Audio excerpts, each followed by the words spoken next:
My name is Renee Noyox. I am a sergeant with the Ocean County Prosecutor's Office. I am a mother, I'm a sister, I'm an aunt, and I also have several family members that are addicted. My name is Joel Pomalis. I'm a person in long-term recovery from a substance use disorder, more commonly known as addiction. I've been in recovery for a little over 4 years, since July of 2011.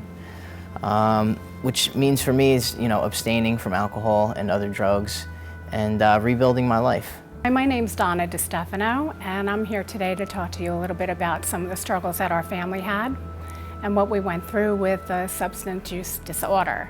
Addiction happens behind the most beautiful doors because nobody is exempt from this disease. My name's Laura DeSimone. I'm 25. I'm from Brick, New Jersey. And I struggle with mental health and addiction. I have my whole entire life. Today is my 25th birthday, which I never thought I would actually see. My name is Christina Fagan, and I'm from Ringwood, New Jersey. I lost my son Nicholas to a heroin overdose on May 10th, 2013. He was such a happy kid, and he could go into a room of 100 strangers and come out with 100 friends. And, when he went to high school, he discovered he liked getting high.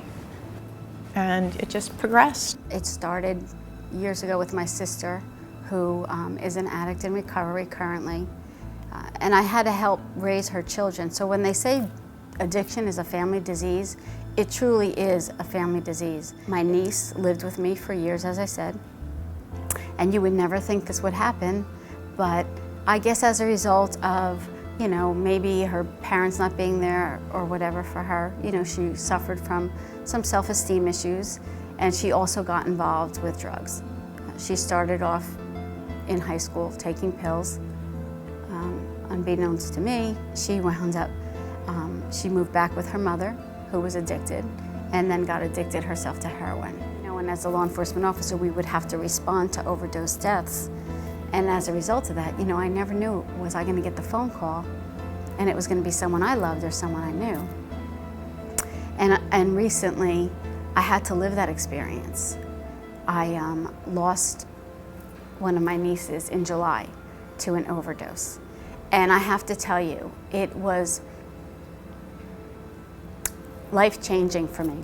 I remember being a happy kid, always. I don't ever remember being depressed or sad or anything. I came from a really good family. I just never really felt like I fit in. And when I started drinking and partying, I made a bunch of friends, and it was just fun. And my grades just went from straight A's to failing. You think, well, they're a teenager, they're just, acting like normal teenagers do, they're sleeping late, they're changing friends, they have different interests, and you don't realize that these are some of the signs of addiction. I started using at a young age, and within a number of years, I was consumed by this illness, and due to a lack of education and some misinformation and criminalization of this disorder, I just thought that I was a bad person. And it wasn't until over a decade later, when I entered into recovery, that I learned that I had an illness, that it was a disease that could be treated, and that I wasn't just a bad person. What I try to do professionally and what I try to do personally is break the stigma and break the shame. There's nothing to be ashamed of. We can't stay silent anymore. We have to bring this out into the open, and we were embraced from our community with open arms. Enough is enough. There's 85 million people suffering with addiction, and that's 1 in 3 households. That's 1 in 3 households. That's tremendous. My sister, my niece, my nephews, have been arrested in the environment that I work in. I'm not ashamed of it. When people say, oh, it's a choice, and I hear that, a lot, and you hear that from people that are in law enforcement as well as just people that don't understand addiction. It's a choice. Well, if you've ever lived it and you've ever seen a person go through it or a loved one go through it, maybe initially it's a choice, But then once they're addicted, it's no longer a choice. One of my favorite things about recovery is that it gave me just the opportunity to dream, like I dream again, and like I just chase it with everything that I have. Of course, there was days when I got clean that I wanted to use. There was days where I wanted to just give up, that I just didn't think, life was even worth it. Like, why did I get clean for this, But my worst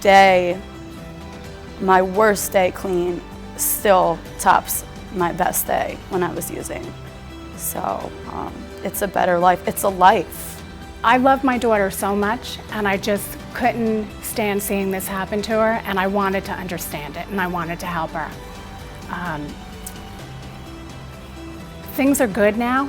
They're really good, and it's her birthday today. On my 25th birthday, I was asked to come here and make this video, and I just hope that maybe there was a reason behind it, even if I can get one person to want to change their life, then I feel like I did a good thing today. Addiction affects the lives of so many. Your story can change a life. Your story can change a life. By talking about it, we can end the stigma. I choose to be a face.